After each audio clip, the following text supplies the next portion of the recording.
এখনো সময় আছে, আসুন ফিরে আসি কোরআন সুন্নাহর দিকে, রাসূলের দলে। ইসলাম এমন একটি জীবন ব্যবস্থার নাম যেখানে প্রশ্ন করলে এমন কোনো বিষয় নাই যে উত্তর পাওয়া যায় না। পাপ কাজ থেকে নিজেদেরকে দূরে রাখি।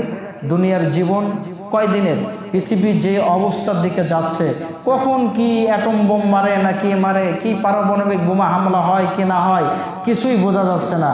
এবং যেই দিকে আগাচ্ছে পৃথিবী দুইটা মেরুতে ভাগ হয়ে, যদি এমন কিছু ঘটেই যায় তো মুহূর্তের মধ্যে আমরাও দুনিয়াতে থাকবো কি থাকবো না একমাত্র আল্লাহই বলতে পারেন, ঠিক না বেঠিক?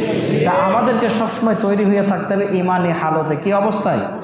ইমানি হালতে থাকতে হবে যে যে অবস্থায় যেখানে আমার মৃত্যু এসে যাক, আমি যেন অন্তত পক্ষে ইমান নিয়ে দুনিয়া থেকে বিদায় নিয়ে চলে যেতে পারি। আল্লাহ যেন আমাদেরকে ইমানি অবস্থায় এই দুনিয়ার থেকে বিদায় নিয়ে যাওয়ার তৌফিক দান করেন, আমিন। আসসালামু আলাইকুম ওয়া রাহমাতুল্লাহি ওয়া বারাকাতুহু।